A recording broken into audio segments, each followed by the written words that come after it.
siang Sobat Ekon. Terima kasih sudah bergabung kembali di acara kita, Ekon Muda Scholarship Weeks di pekan kedua. Nih gimana nih kabarnya teman-teman? Semoga semuanya sehat semua ya. Karena di Indonesia ini lagi Omikron, lagi parah-parahnya, tapi kami harap sih teman-teman tetap sehat, tetap jaga protokol kesehatan, dan jangan lupa vaksin booster. Ya semoga semuanya terhindar, sehat walafiat, amin.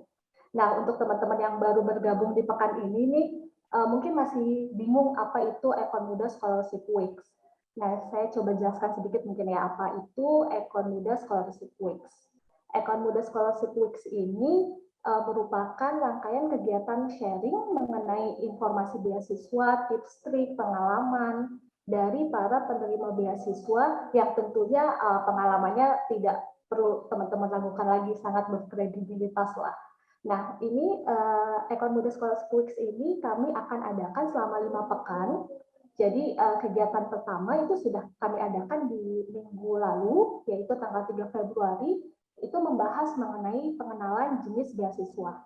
Nah, di pekan ini, pekan kedua, kita akan membahas lebih detail mengenai bagaimana sih caranya menyusun action plan dan juga memilih universitas dan program studi yang tepat untuk teman-teman. Untuk minggu-minggu selanjutnya juga kita akan ada berbagai tema yang berbeda nih. Ada penyusunan motivation letter, recommendation letter, hingga nanti di akhir minggu kelima, itu pada Maret, kita akan ada tips bagaimana menyusun proposal riset terutama untuk teman-teman yang mau S3.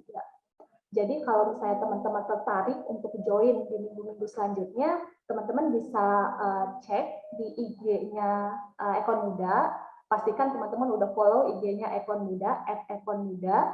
Jadi nanti di situ akan ada informasi kapan Ekon Muda Scholarship Weeks akan dibuka di pekan-pekan selanjutnya. Nah, sebelum kita mulai nih, saya ingin mengucapkan terima kasih banyak kepada para media partner. Acara ini didukung oleh 7 media partner. Itu ada Abdi Muda Indonesia, Kawan Muda Iptek, Negarawan ID, Abdi Negara Muda, Kemenkumham Muda, ASN Nation, dan juga ada Aparatur Muda. Nah, terima kasih kepada para media partner yang sudah mendukung keberjalanannya acara ini. Teman-teman juga bisa follow IG-nya para media partner karena tentunya akan ada banyak informasi dan juga kegiatan yang bermanfaat untuk teman-teman ikuti. Jadi ingat follow IG-nya Ekon Muda dan juga IG-nya para media partner. Promosi dikit nggak apa-apa ya teman-teman.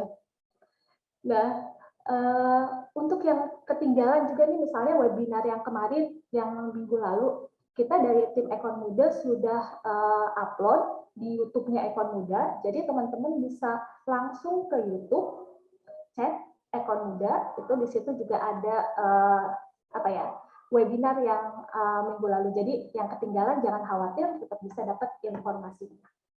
Oke.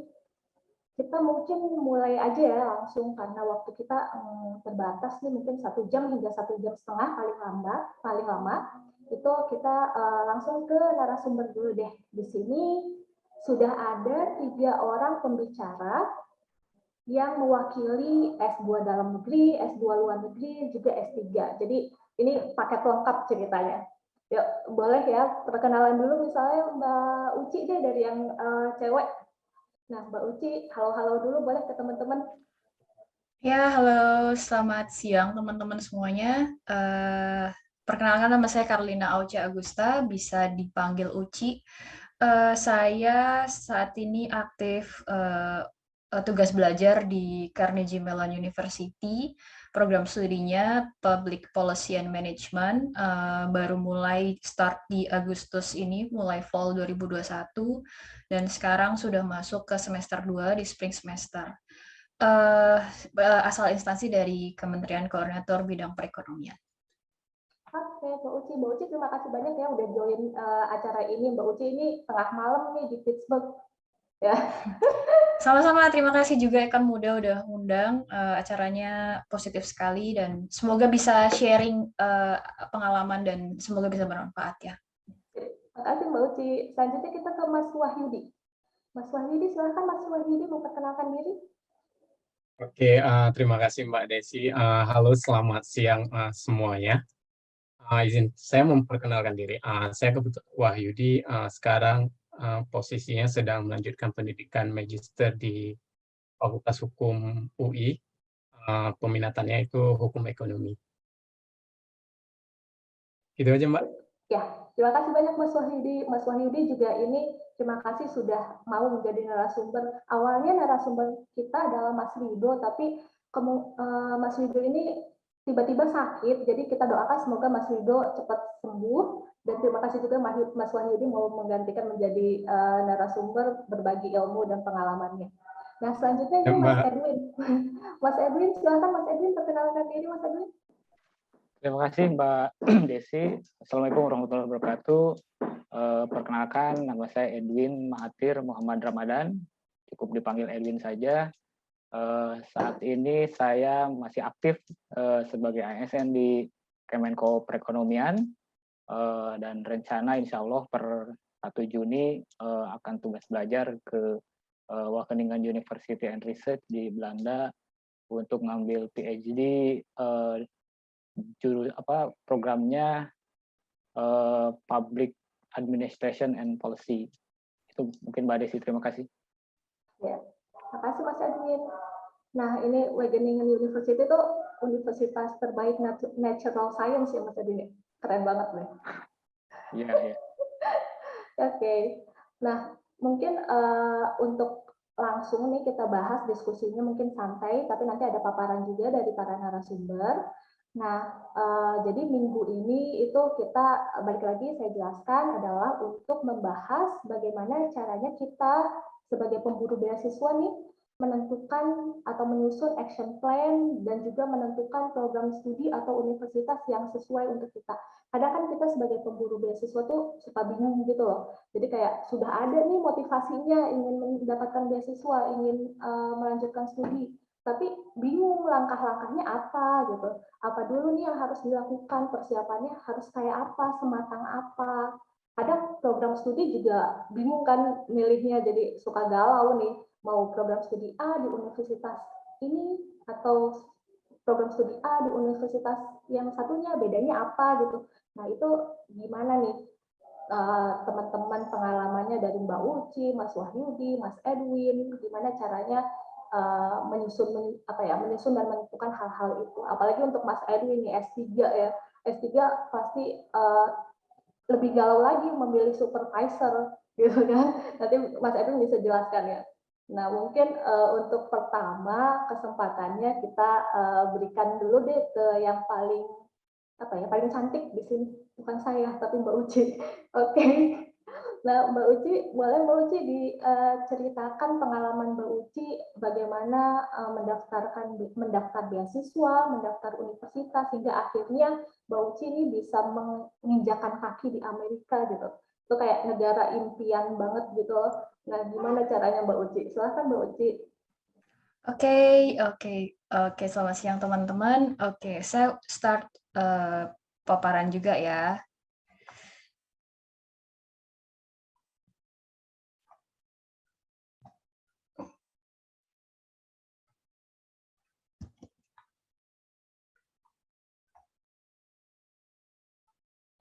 Bisa terlihat slide-nya? Bisa Mbak Uci. Oke. Jadi pertama-tama saya mungkin kasih agenda dulu ya nih. Jadi yang akan saya bahas ke depan ini adalah yang pertama, gimana cara kita develop action plan. Nah, dari action plan itu yang pasti yang pertama yang harus kita set itu adalah timeline, lalu step by step apa aja yang harus kita lakukan, dan yang selanjutnya itu adalah part apa sih yang paling challenging dalam proses pencarian beasiswa maupun pencarian sekolah. Setelah itu, hal apa saja sih yang harus dipertimbangkan sebelum memilih program dan sekolah. Setelah itu mungkin bagaimana cara research dari target sekolah yang kita inginkan dan mungkin tips dan triksnya. Mungkin saya singkat aja untuk presentasi ini. Yang pertama mungkin teman-teman yang harus dipahami ketika mau meng-apply beasiswa ataupun sekolah itu harus mulai familiar dengan dokumen-dokumen yang harus kita siapkan. Jadi maupun itu beasiswa dan kita proses aplikasi sekolah terutama untuk program di luar negeri itu pasti yang rata-rata butuh resume atau CV, 2 transkrip dan ijazah. Yang ketiga itu pasti mostly akan kita harus ada requirement untuk membuat esai. Esai ini bisa dalam bentuk question dari kampus atau dari beasiswa.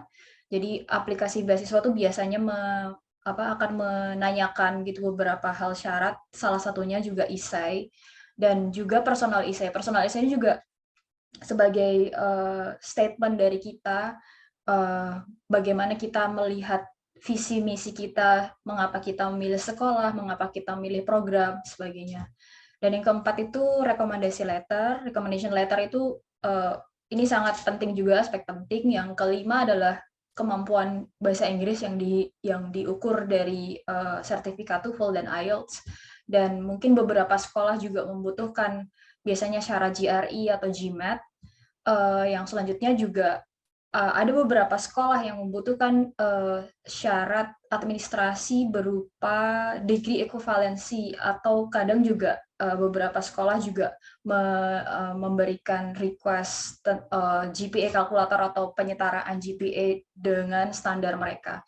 Salah satunya menurut pengalaman saya itu di waktu saya apply sekolah ke Amerika, mungkin salah satu sekolah yang menjadi tempat saya belajar saat ini, Carnegie Mellon, itu membutuhkan salah satunya persyaratan degree equivalency. Jadi kita harus mengirimkan sebuah transkrip kita untuk diolah di sana, apakah GPA kita tuh sesuai dengan standar mereka. Dan kedelapan, mungkin kalau teman-teman saat ini berada di instansi pemerintahan, itu biasanya juga perlu ada surat keterangan dari kantor untuk sebagai surat rekomendasi atau surat keterangan bahwa bekerja dan diperbolehkan untuk apply beasiswa. Itu biasanya juga dibutuhkan di sini, dan paspor atau ID card yang pastinya juga dibutuhkan. Lalu nih saya mungkin akan teman-teman nanti bisa akses paparan saya. Dan ini ada salah satu link yang di situ ada beberapa tips untuk penyusunan beberapa dokumen seperti essay atau sebagainya, dan itu mungkin salah satu yang cukup bermanfaat juga. Yang selanjutnya, mungkin bagaimana sih kita mendevelop action plan. Nah, action plan di sini kan mungkin kita itu yang pertama tuh kita mesti tahu sih sebenarnya kita kondisinya ketika kita mau meng-apply belajar ke luar negeri, itu pasti kan kita butuh salah satunya tuh beasiswa. Beasiswa ini adalah untuk mengakomodir gimana kita bisa survive di sana, termasuk living cost, termasuk tuition fee segala macam. Nah, teman-teman di sini perlu tuh mengeksplor jenis beasiswa yang akan dipilih, negara mana yang akan dipilih, lalu program studi, dan tentunya juga hal ini tuh sebenarnya butuh waktu kan, dan sebenarnya komitmen kita untuk mencoba untuk mendaftarkan diri di beasiswa maupun sekolah itu karena butuh waktu, tentu kita juga perlu set timeline, karena kita tuh kadang terbuai nih, kadang kayak masih nanti deadline-nya masih nanti, tapi sebenarnya preparation untuk sekolah di luar negeri itu juga memerlukan waktu yang lumayan lama dan butuh energi juga. Jadinya perlu, kenapa saya sampaikan set timeline itu penting, karena satu, butuh waktu untuk research, kedua preparation untuk terutama bahasa Inggris. Kalau memang teman-teman masih belum punya skor TOEFL atau IELTS, perlu ada persiapan dulu sebelumnya. Setelah itu mungkin apakah sekolah yang teman-teman tuju itu membutuhkan persyaratan seperti GRE atau GMAT. Ini kan hal-hal yang perlu disiapkan, perlu belajar, perlu tes, dan perlu minimum skor juga sesuai dengan requirement dari sekolah yang teman-teman tuju. Dan selanjutnya juga ketika proses pendaftaran beasiswa. Administrasi proses ini juga butuh waktu juga, perlu juga kita mempersiapkan syarat-syaratnya seperti apa, perlu bikin isai, perlu minta izin ke atasan kalau teman-teman berada di instansi pemerintah, lalu juga perlu waktu juga nantinya membuat aplikasi pendaftaran untuk program studi yang kita pilih, belum juga kita harus set plan A, B, C gitu, karena mungkin saran saya sih, untuk teman-teman yang berencana untuk berkuliah di luar negeri, lebih baik membuat plan ABC. Mungkin ya untuk persiapan lah, mungkin kalau plan A-nya tidak berjalan, harus ada plan B, plan C, dan alternatif sekolah itu juga perlu dipertimbangkan. Jadi mungkin ada goals dream school gitu, sekolah impian yang pengen teman-teman tuju, tapi mungkin juga perlu dipertimbangkan ketika, misalnya di sekolah A yang teman-teman tuju ini belum berhasil, apakah ada program studi atau sekolah lain yang mungkin mirip dan rankingnya mungkin juga nggak jauh beda, atau teman-teman juga punya strategi misalnya pengen sekolah di negara lain, itu juga perlu dipertimbangkan juga. Lalu, mungkin detailnya seperti ini. Jadi, apa saja sih yang kenapa timeline itu penting? Karena saya bagi 3 ya. Jadi, yang pertama itu riset dan preparation itu karena satu, kita bisa sebenarnya kalau memang teman-teman ini masih blank atau masih belum pernah sama sekali punya informasi bagaimana sih mendaftar sekolah maupun mendaftar sekolah maupun beasiswa, itu teman-teman bisa cari website banyak. Perlu juga teman-teman mungkin bisa mulai googling juga sekolah yang mungkin teman-teman misalnya sekarang punya penasaran nih pengen sekolah public policy. Nah, bisa googling sekolah-sekolah di berbagai benua yang mungkin punya public policy schools yang bagus. Itu bisa dari website, terus juga banyak kampus tuh juga menyediakan campus session. Jadi teman-teman kalau aktif mencari informasi, pasti juga akan dapat banyak informasi tentang campus session. Lalu juga banyak alumni networking. Jadi mungkin bisa akses LinkedIn, bisa akses sosial media dari kampus, dan seringkali itu kampus memberikan informasi terkait webinar atau seminar yang diadakan oleh alumni juga sebagai pembicaranya. Nah, di situ tuh teman-teman bisa dapat gambaran nih bagaimana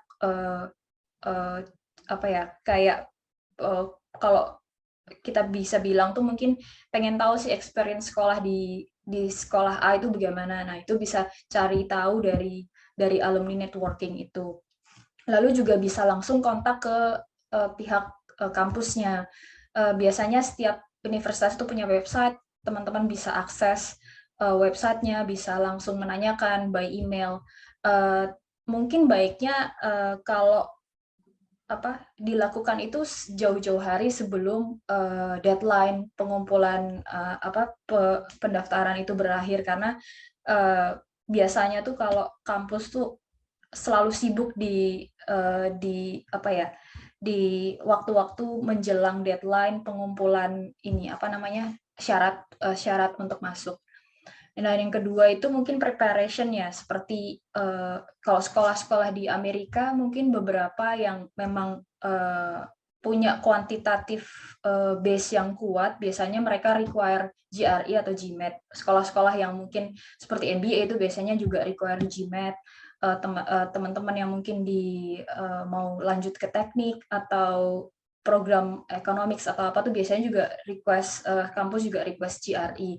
Nah, itu teman-teman juga perlu waktu tuh untuk belajar, karena GRE, GMAT itu sebenarnya bisa dipelajari sendiri atau juga teman-teman bisa kursus. Nah, tapi itu juga takes time gitu, nggak bisa langsung tiba-tiba bisa, nggak, tetap harus butuh persiapan, butuh waktu belajar. Teman-teman juga harus nyiapin waktu untuk belajar IELTS sekaligus GRE misalnya. Itu pun juga harus dipertimbangkan. Teman-teman punya jadwal, bisa seminggu 3 kali, 4 kali untuk belajar itu atau mau rutin setiap hari juga perlu dipertimbangkan karena ini salah satu proses yang membutuhkan waktu dan energi juga. Lalu yang ketiga itu cari informasi yang paling terbaru tentang scholarship atau mungkin bisa teman-teman follow sosial media sekarang kan sangat aktif ya, kayak teman-teman Ekon Muda juga mungkin nanti bisa bantu info-info tentang beasiswa yang sekarang ini banyak yang buka gitu. Jadi mungkin teman-teman di sini bisa aktif lagi, mungkin sosial medianya dipakai untuk mencari informasi tentang beasiswa, tentang sekolah, dan sering-sering mungkin yaitu dengan kita punya banyak informasi, join webinar seperti ini, dan mungkin join webinar dari kampus itu bisa ngasih insight juga, dan bisa dapat informasi terkait dengan bagaimana cara apply dan sebagainya. Lalu yang kedua mungkin scholarship application. Jadi kalau teman-teman yang minggu lalu mungkin udah banyak tahu ya gimana jenis-jenis scholarship dan apa aja sih yang sekarang tersedia untuk bisa mengakomodasi belajar di luar negeri. Sekarang sudah sangat banyak, aksesnya juga sebenarnya sudah sangat terbuka, bisa dibuka di websitenya, mulai dari LPDP, AAS, Chevening, banyak gitu. Yang pertama mungkin jangan lupa itu cek deadline-nya, persyaratannya apa saja yang harus dibutuhkan, itu sangat penting. Dan misalnya teman-teman sekarang ini masih di instansi, apakah kantor itu juga memberikan izin untuk meng-apply beasiswa, untuk meng-apply sekolah. Lalu biasanya scholarship aplikasi beasiswa itu juga butuh recommender.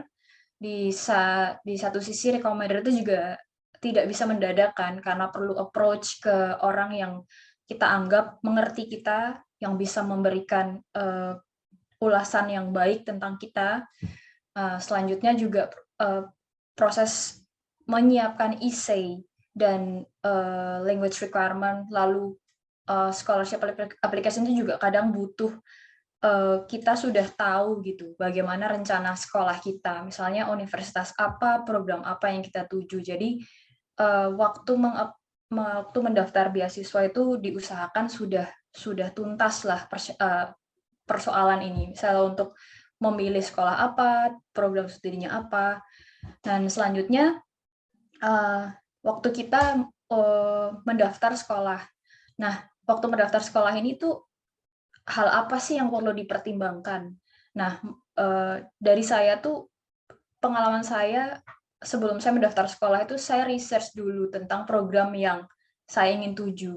Waktu itu saya memang kepengen untuk melanjutkan studi tentang public policy. Public policy school di dunia ini banyak sekali ya, maksudnya kita mau lihat di benua Eropa, kita mau lihat di Asia, misalnya di Jepang, Singapura, atau mungkin di Hong Kong. Mungkin juga sekarang ini saya kenapa milih Amerika itu karena saya udah proses research dan menemukan sekolah mana yang menurut saya nih cocok dengan apa yang saya inginkan nih. Saya ingin belajar apa sih? Karena misalnya salah satu jurusan yang kita pengen itu bisa berbeda program gitu loh di berbagai universitas gitu. Bahkan mungkin saya kasih contoh di Amerika gitu. Public policy, sekolah public policy itu banyak sekali di sini. Dan Amerika itu merupakan juga salah satu benua yang punya sekolah di banyak negara federal yang punya universitas yang bagus untuk public policy-nya. Tapi kenapa sih saya memilih Carnegie Mellon? Ini bisa saya share, mungkin ini pilihan pertama saya sekolah. Pilihan pertama kenapa saya memilih Carnegie Mellon, karena saya tertarik dengan program studi yang mereka tawarkan gitu. Jadi public policy di sini tuh base-nya itu IT. Jadi kita belajar public policy tapi dalam scope IT, di mana teknologi itu penting dalam pembuatan keputusan, gimana saat ini dunia itu sudah segitu terbukanya, kita kebutuhan data, kebutuhan segala akses, mungkin ke depannya kita akan banyak banyak bermain teknologi dengan AI segala macam. Jadi kenapa saya memilih itu, karena saya udah bandingin gitu beberapa sekolah di Amerika yang sama-sama public school tapi ternyata programnya beda gitu. Itu salah satu contoh ya. Lalu yang penting juga itu riset tentang universitasnya, living experience-nya seperti apa, karena mungkin universitas misalnya universitas A di kota A itu beda dengan ketika teman-teman mungkin nanti daftar di sekolah B, kotanya juga lain. Jadi living experience itu juga mungkin teman-teman harus ngulik juga, karena sekolah tuh nggak hanya sekolah, karena sekolah tuh juga kita ketika di luar negeri kita belajar untuk survive gitu. Belajar untuk survive di sini bisa jadi karena perbedaan cuaca, perbedaan budaya, perbedaan apa ya, termasuk juga makanan, termasuk nanti misalnya pas waktu di luar negeri kita hidup sendiri, apakah di situ juga kita ketemu Indonesian community atau tidak, atau mungkin juga apakah sekolah yang kita tuju itu berada di kota yang aman atau tidak begitu. Nah, selanjutnya juga mungkin yang perlu diperhatikan adalah requirement deadline-nya. Deadline itu penting, jangan sampai miss. Lalu persyaratan-persyaratan lainnya juga, seperti persyaratan administrasi yang perlu dipenuhi itu. Selanjutnya, kadang ini yang agak bingung ya, ketika kita mendaftar beasiswa atau kita mendaftar sekolah dulu. Nah, teman-teman mungkin di sini tuh tergantung dari beasiswa teman-teman yang teman-teman daftar ya. Kayak misalnya waktu itu saya pernah daftar AAS Australia, itu juga belum ada requirement untuk kita daftar sekolah kayak gitu. Jadi bisa teman-teman harus mungkin pelajari juga jenis scholarship-nya, itu kadang kita nggak perlu daftar sekolah dulu. Tapi ada juga jenis scholarship yang mungkin akan lebih baik kalau teman-teman punya letter of acceptance dari universitas.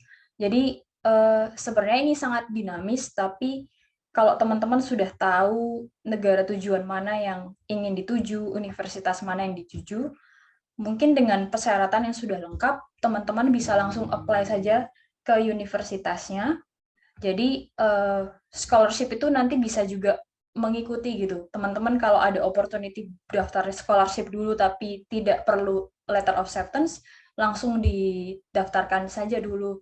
Tapi yang pasti mungkin teman-teman harus paham kalau ketika mendaftar scholarship itu ada konsekuensi, teman-teman harus menjelaskan program studi apa yang sudah harus teman-teman pilih. Nah, itu proses itu tuh sebelumnya yang harus dipersiapkan.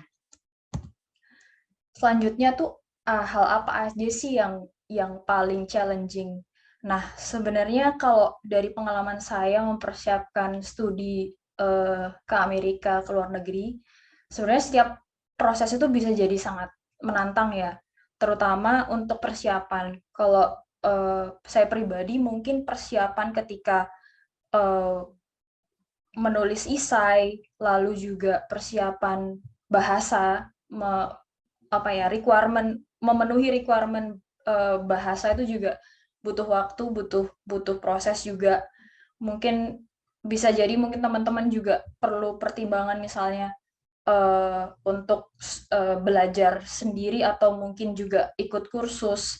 Itu juga perlu, karena setiap orang kan beda-beda kemampuannya. Jadi teman-teman harus lihat misalnya, oh program studi ini yang saya ingin apply, minimum requirement untuk bahasanya misalnya IELTS-nya 7 atau 7,5. Dan teman-teman kan pasti kalau mau keterima di situ paling enggak skornya minimal 7 gitu.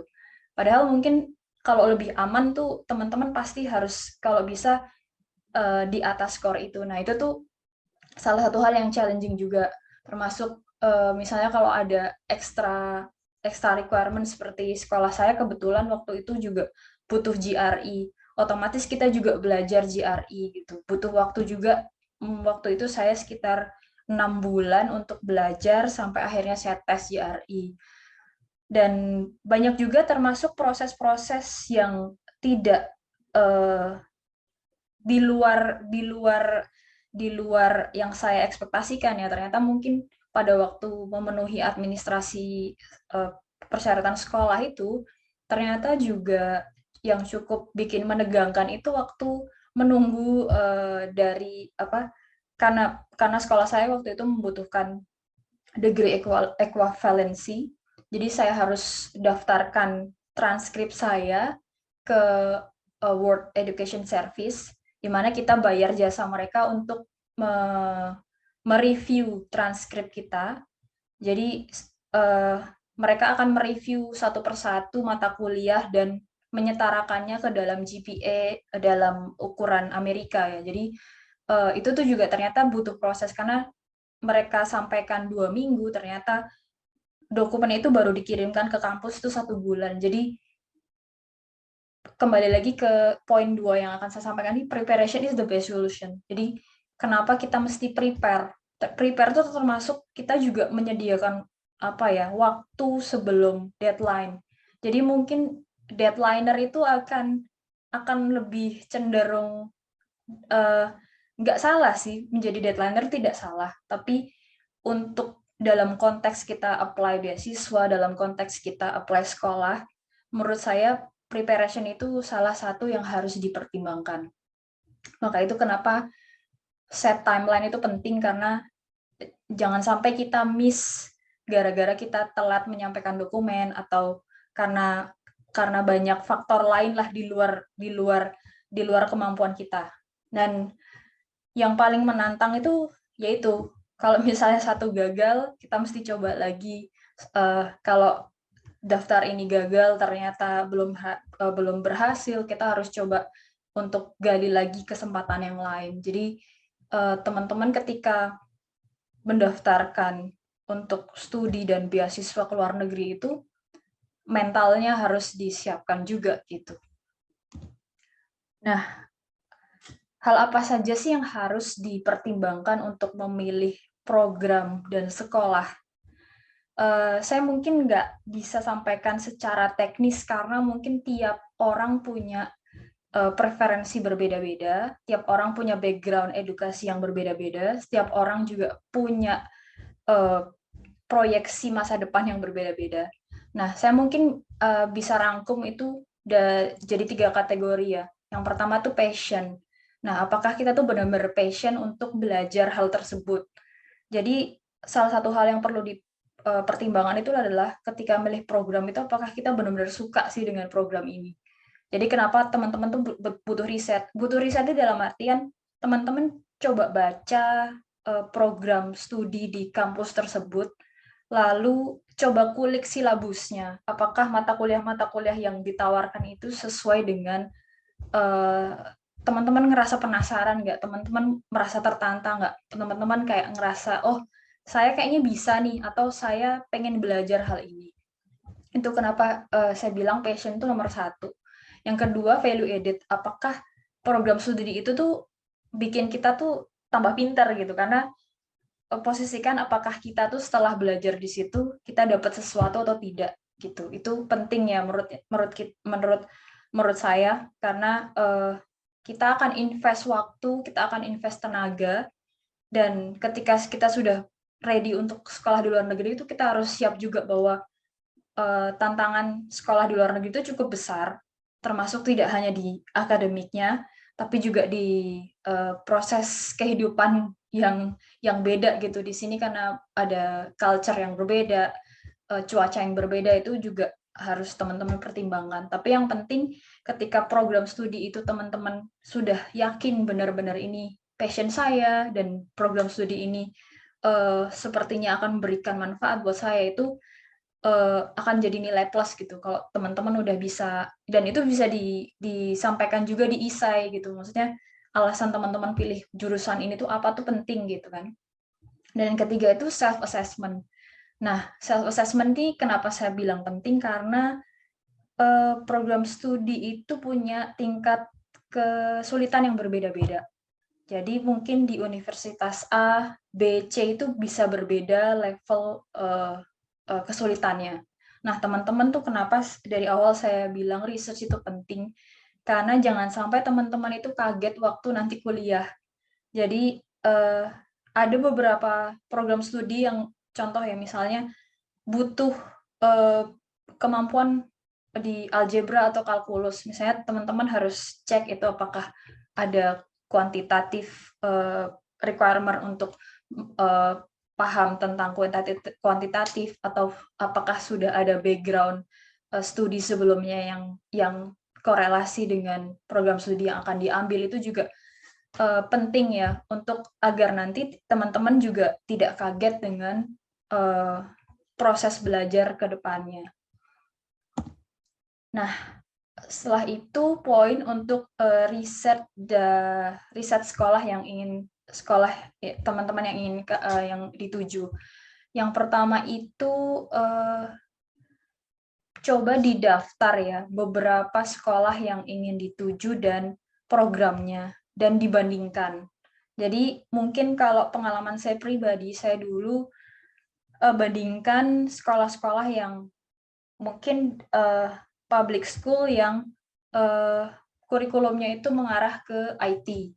Nah, dalam program studinya itu saya bikin perbandingan. Oh, perbandingannya misalnya waktu programnya itu berapa lama, lalu kotanya di mana, lalu baru setelah itu silabusnya dibandingkan. Cek silabus itu penting kalau menurut saya, terutama mungkin teman-teman kalau mau sekolah di Amerika, karena bisa jadi itu sekolah A namanya mungkin sama nih, Public Policy and Management, tapi bisa jadi mereka menawarkan hal yang berbeda dalam mata kuliahnya. Jadi teman-teman tuh bisa ngelihat bahwa oh, mana sih yang lebih menarik, itu nanti cek teman-teman bisa cek silabus dari masing-masing program dan masing-masing universitas gitu. Termasuk juga kalau mungkin teman-teman biasa mengakses jurnal atau apa, teman-teman bisa cek juga apakah profesor yang mengajar di situ tuh salah satu profesor yang banyak mengeluarkan jurnal internasional, atau mungkin berada di di lingkup pengajar-pengajar hebat gitu. Jadi teman-teman bisa juga dapatkan nilai plus di situ ketika oh, ternyata program ini tuh banyak yang ngajar tuh profesor-profesor yang keren nih gitu. Mereka sudah sering research dan lain-lain.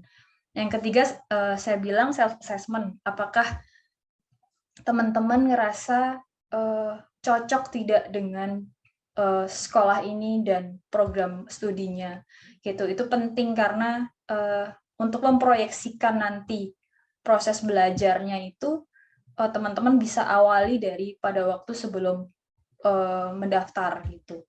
Dan itu kan ini saya kelompokkan ya. Jadi itu adalah upaya yang kita usahakan sendiri, dan teman-teman perlu juga informasi dari eksternal, bisa bertanya dari alumni. Jadi jejaring alumni itu penting. Kalau teman-teman pengen tahu alumninya itu bisa akses dari LinkedIn, dan jangan malu juga untuk memperkenalkan diri ataupun bertanya kepada misalnya alumni. Rata-rata kita tuh orang Indonesia tuh kadang malu ya untuk nanya gitu, maksudnya untuk mencari informasi. Padahal mungkin kalau ketika kita sudah berada, ini pengalaman saya di sini, ketika kita malu tuh kita nggak dapat informasi apa-apa. Jadi nggak apa-apa loh untuk memperkenalkan diri mungkin secara sopan di LinkedIn untuk bertanya, dan bisa jadi kalau alumninya itu bisa sharing pengalamannya, bagaimana tipsnya seperti apa, tuh akan jauh lebih baik gitu. Kayak kita tahu gitu loh, oh sekolah ini karakteristiknya gimana, lalu kita mencoba menyesuaikan juga gitu dengan kemampuan kita gitu. Dan yang terakhir tuh visibility-nya, maksudnya apakah teman-teman dengan segala modalnya nih, udah punya IELTS, sudah punya GRE, udah punya bisa isai segala macam, sudah punya rekomendasi, apakah persyaratan itu sudah cukup untuk mendaftar di sekolah tersebut dan program studi tersebut. Karena sekali lagi kita berkompetisi untuk menjadi salah satu student di situ. Jadi teman-teman juga perlu mempertimbangkan bahwa visibility-nya tuh misalnya dengan saya persiapan segini, saya mau daftar Harvard itu cukup atau enggak ya? Misalnya saya persiapan sudah maksimal seperti ini, oh apakah saya sudah cukup ya untuk bisa diterima di situ? Itu segala macam aspek yang mungkin harus dipertimbangkan ketika meng-apply sekolah, terutama sekolah di luar negeri. Nah, tips dari saya, yang pertama, satu, preparation is the best solution. Jadi, teman-teman sebisa mungkin harus bisa mempersiapkan jauh-jauh hari, jangan mepet, karena banyak yang harus disiapkan, termasuk kita perlu mereview dokumen yang kita kirimkan, seperti contohnya esai kan, kalau bisa kan nggak ada mistype, tidak ada typo, grammarnya harus baik kayak gitu. Itu pun juga perlu waktu dan menurut saya itu hal penting lah untuk kita sebelum kita mendaftar sekolah, mendaftar beasiswa itu ya preparation itu penting. Lalu yang kedua tuh get support system. Jadi dalam hal ini kalau teman-teman punya teman-teman di kantor atau teman-teman yang dulu mungkin kuliah bareng atau apa dan bisa jadi support system dalam artian kan sekarang nih banyak yang mau sekolah ya. Jadi kenapa nggak nyiapin bareng terus saling ngingetin. Jadi ada apa ya? Ada support system yang membuat kita tuh tetap termotivasi gitu. Karena proses untuk menuju ke sana tuh kadang up and down. Jadi kalau teman-teman punya support system yang baik, otomatis dengan apa ya, mereka kasih motivasi, mereka kasih semangat, itu akan sangat membantu. Yang ketiga, jangan lupa untuk bikin plan ABC dan seterusnya. Ini tergantung teman-teman juga, karena mungkin kita punya target ya, kita punya target A, tapi tentu aja banyak hal yang bisa terjadi. Jadi menurut saya untuk kalau memang teman-teman pengen mempersiapkan ini juga perlu persiapan juga disesuaikan gitu. Perlu plan ABC dan seterusnya. Dan yang keempat, kalau mau apply sekolah, apply scholarship, be authentic gitu. Karena hal yang membedakan kita dari kandidat lain itu ya sebenarnya kita menjadi diri kita sendiri. Dan gimana kita cara mempromot diri kita sendiri untuk bisa orang tuh lihat, oh admission dari kampus itu lihat bahwa oh ini kandidat yang menarik untuk bisa diterima. Nah caranya seperti apa ya, be authentic gitu, jangan nyontek personal statement orang lain gitu, karena ya kita nggak akan berbeda dari orang lain kalau seperti itu. Be authentic. Dan yang kelima, try again. Ketika satu gagal, kita jangan patah semangat, selalu coba. Ya, mungkin itu dari saya. Kalau mungkin ada pertanyaan atau apa, bisa nanti dilanjutkan di sesi pertanyaan. Oke, terima kasih banyak Mbak Uci, sharing-sharingnya menarik banget nih. Jadi intinya sih kita harus persiapan matang, plan A, B, C, do your best, let God do the rest gitu ya Mbak ya. Jadi jangan putus asa nih kalau misalnya teman-teman nanti gagal di satu beasiswa, tetap harus cari beasiswa lainnya. Oke, selanjutnya kita langsung ke Mas Wahyudi kali ya Mas Wahyudi. Mungkin persiapannya ini agak berbeda nih Mas Wahyudi dengan Mbak Uci, karena kan Mas Wahyudi ambilnya magister dalam negeri ya. Yang saya tahu tuh harus ada kayak tes TPA-nya juga gitu-gitu. Bisa diceritain Mas Wahyudi gimana sih caranya Mas Wahyudi, langkah-langkahnya sehingga bisa dapat nih beasiswa LPDP dalam negeri dan juga bisa keterima di UI, atau misalnya gimana prosesnya akhirnya memilih Universitas Indonesia misalnya, atau tipsnya gimana Mas? Silakan Mas. Baik, terima kasih Mbak Desi. Selamat siang semuanya teman-teman.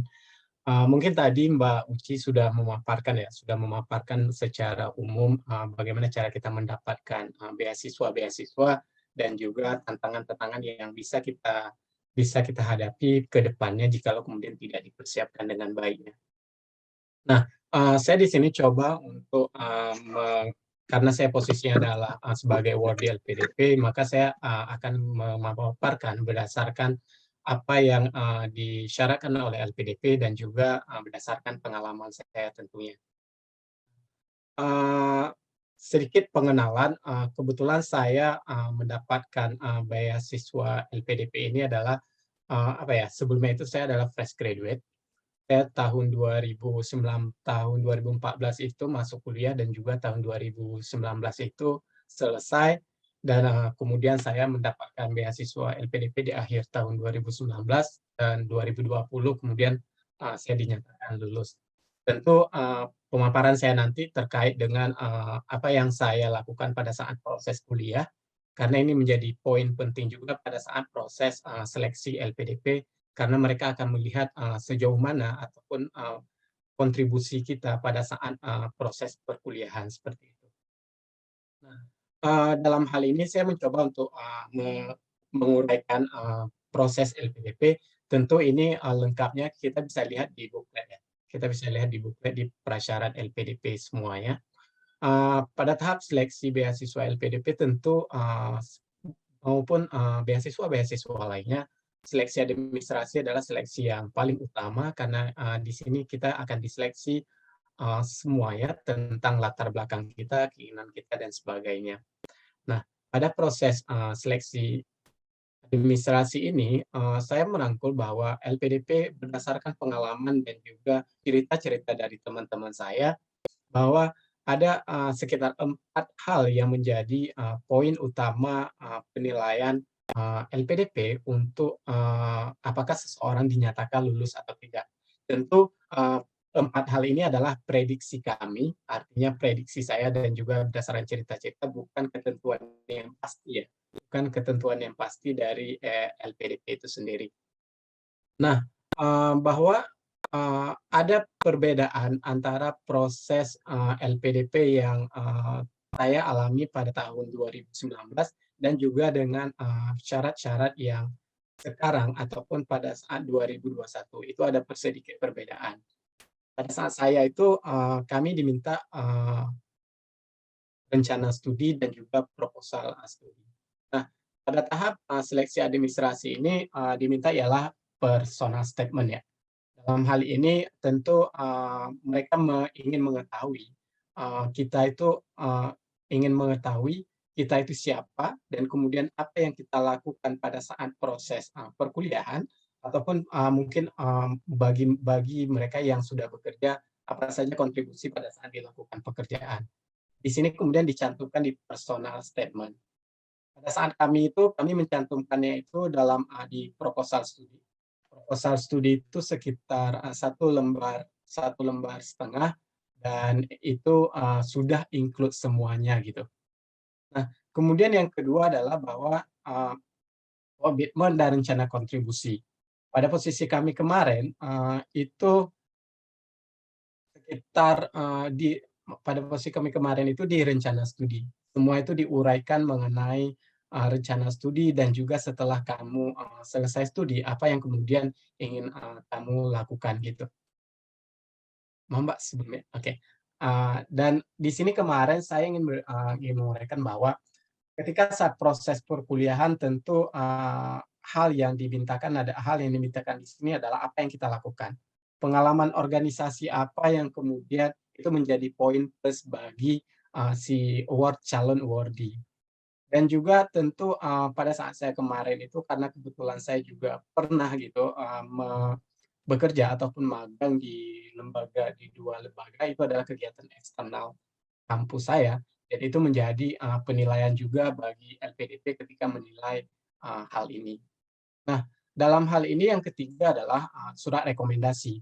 Tentu surat rekomendasi ini, orang yang memberikan surat rekomendasi ini tentu harus mengetahui detail siapa kita dan apa yang kita kerjakan.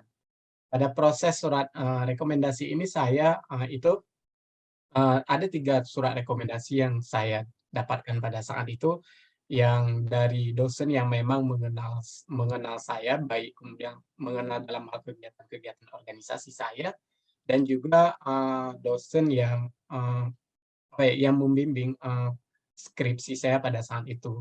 Dan yang ketiga karena saya bekerja di eksternal, ada kegiatan eksternal bekerja di lembaga bantuan hukum pro bono, dan juga saya mendapatkan surat rekomendasi dari direkturnya.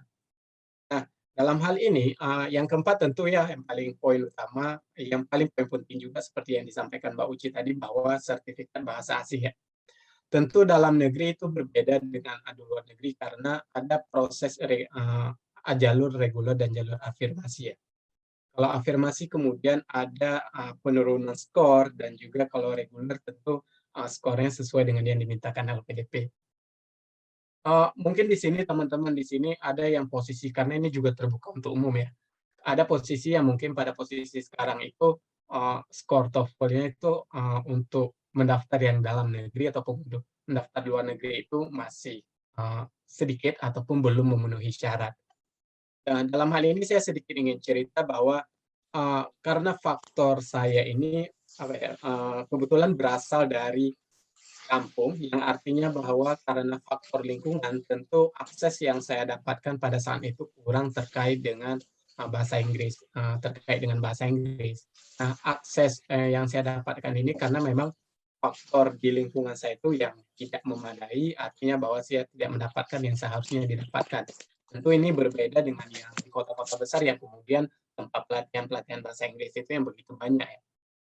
Nah, dalam hal ini saya ingin cerita bahwa ketika hampir selesai kuliah, saya itu memiliki skor TOEFL yang sangat sedikit, dan bahkan itu tidak memenuhi syarat untuk saya mendaftar sebagai beasiswa afirmasi, itu bahkan tidak memenuhi syarat. Nah, saya pada saat itu bertekad bahwa karena juga saya pada proses kuliah juga ada bekerja mengelola beberapa toko, dan saya bertekad bahwa ketika saya selesai S1 itu saya tidak mau lagi kembali bekerja seperti itu. Maka otomatis saya harus bisa mendapatkan beasiswa untuk memperbaiki karir saya dan juga untuk melanjutkan pendidikan. Nah, dalam hal ini kemudian saya bertekad selama proses 2 bulan saya mempersiapkan nilai skor TOEFL, setiap hari itu saya harus mengatur waktu dalam untuk mempersiapkan TOEFL, mengatur waktu untuk bagaimana saya mengelola usaha saya tadi, dan juga mengatur waktu bagaimana saya tetap berposisi melakukan kegiatan sosial dan juga masih bekerja pada lembaga bantuan hukum pro bono tadi. Setiap pagi itu saya bangun jam 4 sekitar, pokoknya saya harus belajar bagaimana saya meningkatkan TOEFL, karena bagi saya pada saat itu berpikir begitu rugi saya ketika ketika saya tidak mendapatkan beasiswa ini karena pengalaman organisasi ataupun pengalaman kegiatan sosial itu lumayan, dan tentu menjadi bumerang bagi saya jikalau tidak lewat ataupun tidak bisa mendaftar itu hanya gara-gara TOEFL ya. Itu cerita pengalaman saya. Nah, tentu pada seleksi kedua adalah seleksi substansi dan akademik atau kebangsaan. Ini sedikit berbeda pada zaman kami. Pada zaman kami itu pada tahun 2019. 2019 itu tidak ada yang namanya tes komputer atau substansi akademik ini yang bagian kebangsaan. Nah, dalam hal ini kami cuma bagian seleksi substansi akademik seperti soal-soal TPA seperti biasa, dan itu tentu soalnya berbeda antara reguler dan afirmasi yang sedikit derajat atau peringkatnya itu berbeda.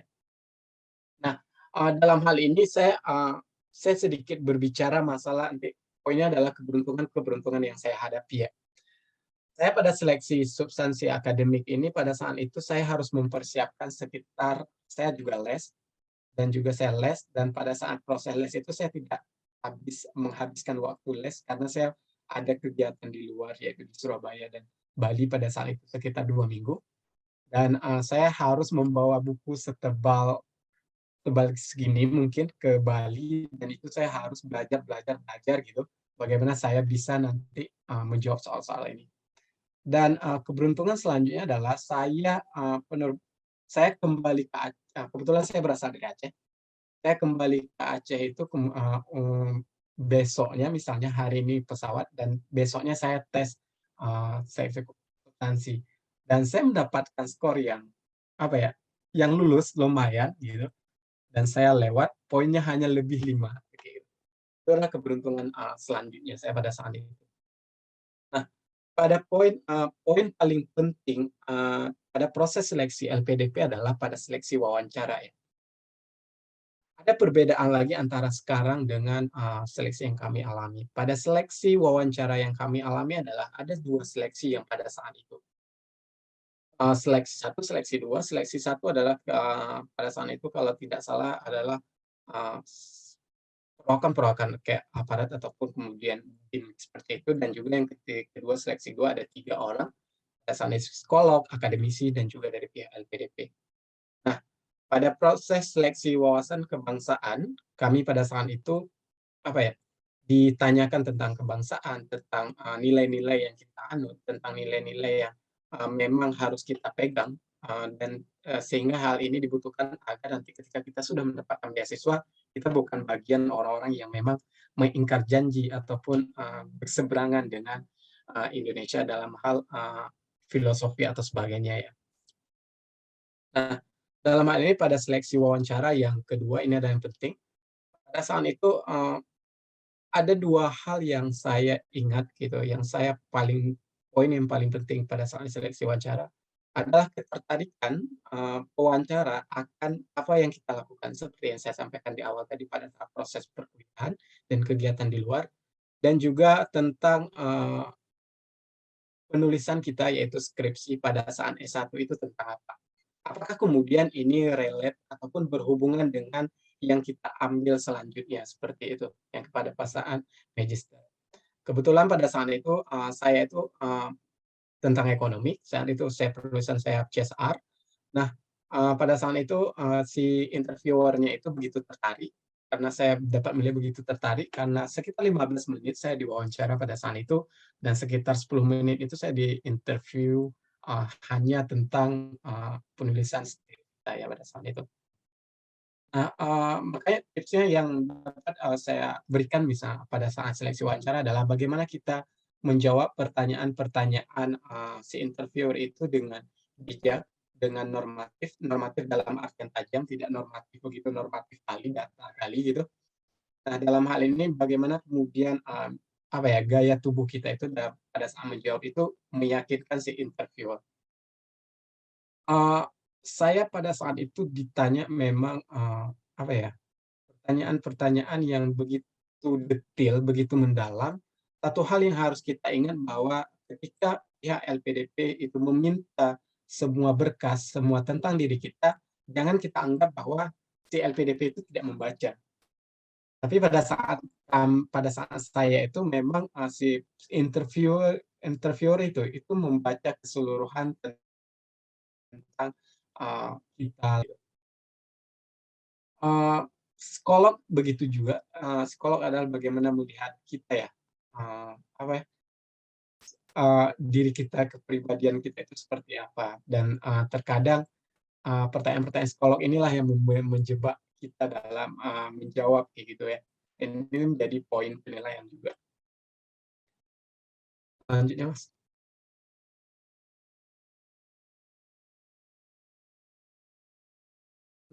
Nah, dalam hal ini tentu pemilihan universitas yang dalam negeri ataupun kemudian pilihan studi yang akan kita jalankan pada saat kita mendapatkan beasiswa. Tentu yang dalam negeri sedikit berbeda dan luar negeri, artinya ada persyaratan-persyaratan yang dalam negeri yang mungkin berbeda ya. Dalam hal ini pemilihan universitas, kita harus bisa memastikan bahwa universitas yang kita tuju adalah menyediakan bidang studi yang, misalnya posisi saya sekarang adalah saya hukum ekonomi. Kita harus memastikan bahwa universitas yang kita tuju adalah universitas yang menyediakan bidang studi kita dan itu relate dengan apa yang kita inginkan. Karena ini menjadi poin utama juga pada saat diwawancara. Kebetulan saya sekarang posisinya di peminatan hukum ekonomi ya. Dalam hal ini ada beberapa universitas yang tidak menyediakan bidang hukum bisnis ataupun hukum ekonomi, sehingga kita harus bisa memastikan universitas-universitas yang menyediakan bidang studinya. Nah, dalam hal ini juga tentu seperti yang diutarakan oleh Bang Uci tadi, kita juga harus research bahwa mata kuliah yang disediakan itu berhubungan dengan penulisan ataupun penelitian yang akan kita lakukan nantinya. Karena kalau di Indonesia misalnya ketika misalnya di beberapa universitas Indonesia ketika misalnya kita ingin menaikkan satu topik, tapi kemudian kita sebelumnya tidak belajar mata kuliah itu akan menjadi sedikit hambatan karena dalam hal misalnya kita tidak mengetahui teori-teori seperti apa yang sedang berkembang ataupun teori seperti apa yang digunakan. Itu adalah kendalanya. Nah, dalam hal ini juga kita harus memastikan gitu akademisi ataupun pengajarnya. Dalam hal ini kita juga harus bisa memastikan si akademisi atau pengajar di universitas tersebut itu tersedia atau profesornya tersedia akan berhubungan dengan penelitian kita. Dan ini juga menjadi poin utama berdasarkan pengalaman saya, apa yang ditanyakan oleh si interviewer pada proses interview LPDP kemarin itu, mereka menanyakan beberapa profesor yang berhubungan dengan penulisan saya pada saat itu. Dan alhamdulillah pada saat itu saya bisa menjawab bahwa ada beberapa profesor yang kemudian dapat membantu penulisan tesis saya nantinya. Nah, yang selanjutnya adalah akreditasi kampus tujuan atau asal. Kita harus memastikan akreditasi kampus kita, kampus tujuan kita itu sesuai dengan akreditasi asal kita. Artinya bahwa terkadang ada beberapa fakultas ataupun universitas meminta bagi yang melanjutkan pendidikan magister di universitasnya harus berasal dari akreditasi yang ditetapkan oleh mereka. Sehingga kita harus memastikan nih universitas yang kita tuju itu relate dengan yang dimintakan akreditasi yang yang punya kita nih. Gitu. Itu harus dipastikan kali. Karena ketika kita misalnya pada saat proses seleksi, kita pada saat proses administrasi, kita mencantumkan beberapa universitas, tapi kemudian karena kita tadi tidak mengetahui poin ini, itu akan menjadi kendala dan kita harus mengulang, akan menjadi kendala dalam proses nantinya. Dan tentu kita akan berhubungan dengan waktu lagi ya. Nah, yang selanjutnya adalah di dalam negeri ada juga peringkat dan prestasi kampus. Artinya kita juga harus bisa mencantumkan pada proses rencana studi kita bahwa kita tidak salah memilih kampus, kita tidak salah dalam tidak salah artinya tidak keliru bahwa memang kampus itu adalah kampus-kampus yang memang tersedia oleh PDP, kampus-kampus yang memang mempunyai peringkat sehingga itu akan mempermudah kita nanti. Lanjutnya, Mas. Karena kebetulan saya di UI ya, otomatis yang saya ketahui adalah proses atau yang saya ketahui dan yang saya jalani adalah proses SIMA UI pada saat itu. Pada SIMA UI tentu di UI itu ada satu tahun itu 3 kali kalau tidak salah. Dan itu di awal, di tengah, dan di akhir. Nah, pada SIMA UI ini tentu antara fakultas antara fakultas dengan fakultas ataupun antara UI dan juga misalnya universitas-universitas lainnya yang ada di Indonesia yang itu sedikit berbeda misalnya dalam penerimaan mahasiswa baru ya. Kalau apa yang saya alami di UI itu bahwa kami pada saat itu tes TPA seperti biasa pada umumnya, tapi kemudian tes TPA ini memang berasal langsung dari UI-nya dan juga ada tes bahasa Inggris. Nah, di UI itu mereka tidak mewajibkan bahwa kita mengupload bahasa Inggris yang fakultas kami ya, yang fakultas hukum. Dan pada saat itu memang mereka menilainya itu penilaiannya adalah penilaian dari soal-soal yang disajikan pada saat proses SIMA gitu. Dan tentu ini berbeda dengan beberapa universitas lainnya gitu. Selain itu misalnya antar fakultas itu sedikit berbeda bahwa ada beberapa fakultas yang memang meminta proposal kita ke depannya dan juga ada yang melakukan. Saya ingin menggarisbawahi bahwa apa yang saya alami itu memang sedikit beruntung dalam hal apa yang sedikit beruntung perjalanan itu seperti keberuntungan yang dapatkan karena memang tentu keberuntungan itu karena kita sudah mempersiapkan ya, bukan keberuntungan yang memang didapatkan tidak sengaja seperti itu. Hanya segitu saja presentasi pada hari ini. Mungkin nanti ada teman-teman yang ingin tanya saya. Terima kasih banyak Mas Wahyudi sharing-sharingnya. Selanjutnya nih karena kita waktunya memang sangat terbatas, lanjut ke Mas Edwin. Mas Edwin juga nih ada pertanyaan di chat nih Mas, nanti bisa langsung dijawab saat memaparkan ya. Ada satu pertanyaan untuk Mas Edwin, tapi banyak nih pertanyaannya. Jadi nanti bisa langsung dijawab. Silakan Mas Edwin. Iya. Terima kasih Kakak Desi. Saya izin share screen. Sebentar.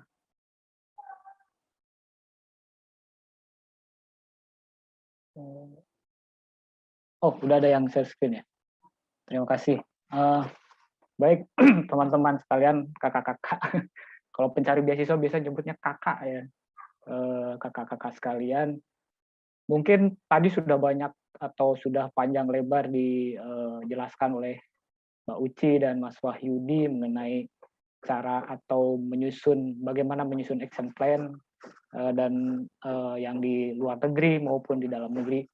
Mungkin bisa ke slide berikutnya, Mbak Yulia. Mungkin sekalian menjawab juga tadi ada yang bertanya mengenai